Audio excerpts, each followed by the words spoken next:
Karate Kid Legends had the potential, had, being the key word, had the potential to be a fantastic Karate Kid movie. The whole premise was you're bringing the Jackie Chan, Jaden Smith movie into the Miyagi-verse. We just came off Cobra Kai. Everybody's hyped on Karate Kid. Cobra Kai is fantastic. It is the best continuation of an older franchise I have ever seen. The show is fantastic. It does honor to the Karate Kid legacy while moving it into a new direction with brand new characters. It is amazing. And this movie had the opportunity to continue that. Not necessarily continue the same storyline, but continue that legacy of honoring the past while doing something new. And it seemed like we're getting that. Remember, the announcement for this entire movie was Daniel LarRusso, Ralph Macchio, and Jackie Chan doing an announcement call, doing a casting call. Sorry, announcing the project and doing a casting call. So it's like, yo, are we bringing these two universes together? The whole idea was kind of cool. I was curious. I was interested. Then we saw the trailers.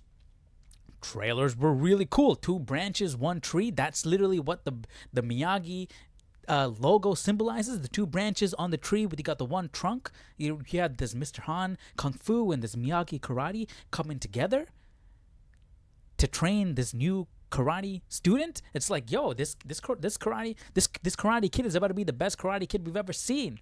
You know, he's getting the best of both worlds.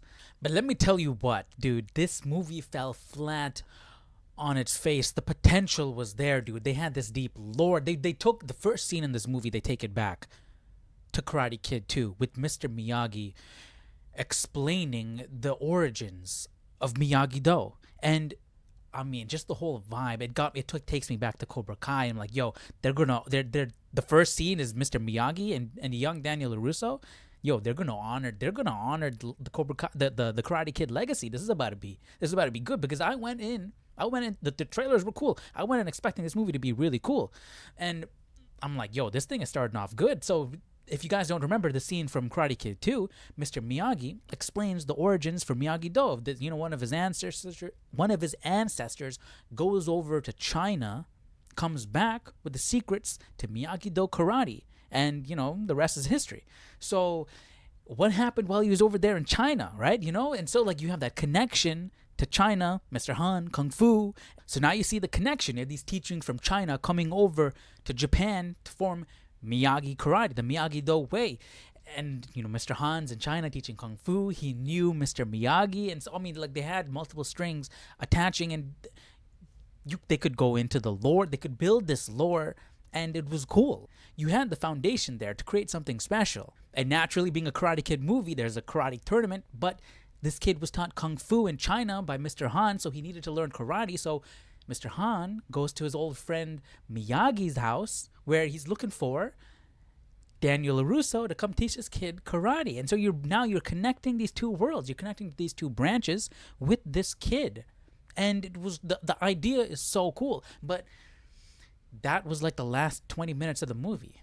That was, okay, maybe not 20, maybe more than 20 minutes, but still, it felt like it was shoehorned in. And I don't understand why, because from the very inception of this movie, it was Ralph Macchio and Jackie Chan coming together saying, hey, this is what we're going to do. All the trailers pointed to that. Hey, this is Daniel LaRusso and Mr. Han coming together to train this new kid. And yes, that's how the movie ended, but it really felt like they just mashed 2 movies together, and I don't understand what they were going for. Okay, so the first half of this movie was the Karate Kid training an older man, Charlie Conway from the Mighty Ducks. I think his name is Joshua Jackson, the dude from Fringe, training him, a boxer, on how to box. He was incorporating Kung Fu into his boxing so he can win a match. While that was nice, it wasn't bad, but why? Like, and I felt like that was most of the movie. Mr. Han and especially Daniel LaRusso were barely in this movie. It felt like an afterthought. The majority of this movie was this kid coming from China to New York. He met a girl. They spent a lot of time with that dynamic. And I'm not saying any of these new characters were bad. Well, I take that back. The villain is horrible. It was cringy. Like, I don't even remember him. He was bad. The villain was bad. But Joshua Jackson, I think that was the dude's name. Charlie Conway from Mighty Ducks. That guy, the older guy, the boxer. His character was fine. The girlfriend was fine. The best friend, the wingman, he was fine. Like the side characters, the new characters, they were fine. I didn't have any problem with that other than the main villain, because he wasn't really a main villain. He was just. It felt like he felt just like a nobody henchman, honestly. But it was the amount of time spent on that scene of these training montage of this, and it's not even a training montage. It was like a half of the movie of the Karate Kid, of Lee training Charlie Conway how to box. Or, I mean, incorporating kung fu into his boxing so that he can win a match, so that he can have money to fund his pizza place. They spent way too much time. And if they wanted to spend that much time on that stuff, you needed to extend the latter half of the movie with Mr. Han and Daniel LarRusso. Because what was sold to us was Mr. Han, Daniel LarRusso coming together, training this kid. But that felt like the afterthought. The good thing about this movie was Lee, the main kid, the Karate Kid, was good. He was the best part of the movie, and hopefully his career is not hurt by this movie, because it was not good. It was whatever. I wouldn't say it was a bad movie, but it was just whatever, dude. It was disappointing. It was disappointing. So he teaches this guy some kung fu fundamentals to incorporate into his boxing, like the 1-inch punch and all that stuff. He does well in his boxing match, but the enemy cheats, pounds him when he shouldn't have been pounded down, and he gets rushed to the hospital. Flashbacks get triggered, trauma gets triggered in this Lee, in this Karate Kid, because his brother was killed in a fighting accident in which Lee froze up and didn't do anything, so he feels guilty about that, and now he feels guilty about this because he trained Charlie Conway from Mighty Ducks. He incorporated the kung fu in his fighting, right? So he feels guilty about that, all while he promised his mom not to fight again because of what happened to his brother.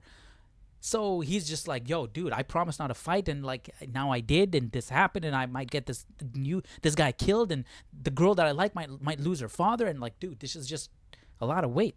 That's where Mr. Han comes in. He's like, hey, you can't hide away from this. You can't let this suppress you. You can't live with this weight on your shoulders. You need to push through. You need to climb out of this. And so now, while Charlie Conway's stuck in the hospital, they still need money for the pizza place. So Lee decides to enter in a karate tournament, and then that's where Daniel LarRusso comes in to train him in karate. And that's supposed to be the two branches coming together to train this one kid. The issue is the branches didn't come together. They were busy. Han and Daniel were busy butting heads. They were like, hey, this kung fu way is better. You should throw him this way. And then Daniel's like, no, this way in karate is better. You got to throw him this way. They were butting heads. There was no two branches coming together. And hopefully you were thinking like, okay, they were butting heads in the beginning. Hopefully they'll come together in the end. I mean, they kind of did for the last kick, But, I mean, it was just they were completely underutilized, especially Daniel LarRusso. He was barely in this movie. It felt like he only filmed for a week. And guess what? He only filmed for a week. So what I don't understand, if that was the intention, if that was the plan, for him to only film for a week, for him to only be in the movie this much, why announce the project with Jackie Chan and Daniel LarRusso? Why have the trailers edited in a way where it seems like the whole point of this movie is two branches coming together. Two branches, one tree. Daniel LarRusso, Miyagi-Do style karate, and Mr. Han's kung fu coming together to train this one kid. Why? Why sell us that idea when the majority of the movie is the Karate Kid training a boxer in kung fu so he can win a boxing match? And the thing is, that idea is great. So why did it feel like you shoehorned it in? It doesn't make any sense. The announcement of this project is Ralph Macchio and Jackie Chan. So the idea of bringing them together was at the inception. So why does it feel like an afterthought? If that was the first thought, why does it feel like an afterthought? I don't know what happened during the production of this movie. What should have been the setup felt like the real story, and what was sold to us as the real story felt like an afterthought. It doesn't make any sense. While the choreography and the fight in the tournament was cool, I didn't feel any weight. I didn't feel any like, yo, this kid is trained by these two like legends, and he has this new style of these two different styles coming together, and he should be completely OP. It didn't feel anything. It didn't feel like that. All this lore that they could have delved into, this expanded upon, all this weight of these two massive characters. I mean, it's Jackie Chan and Daniel LarRusso. Dude, you bringing them together to teach this kid to fight karate? Like, dude, I mean, that's like a recipe for success right there. But it felt hollow. It felt shoehorned. It felt like Daniel, if you cut Daniel out of this movie, nothing would change. He did not need to be in this. And that's just sad. I really don't know what they were doing, because the way the movie started off was good. You delved into that lore. You're like, yo, two branches coming together, two branches, one tree. Yet they didn't focus on that till the end of the movie. And when they did, it was not satisfying at all. The way the movie ended was kind of cool. We had a cameo from Johnny Lawrence, William Zabka. That was cool. I mean, it felt like he wasn't fully in character like he was in Cobra Kai. The way he delivered the lines, it felt like he was just reading these lines. But it was still cool to see him.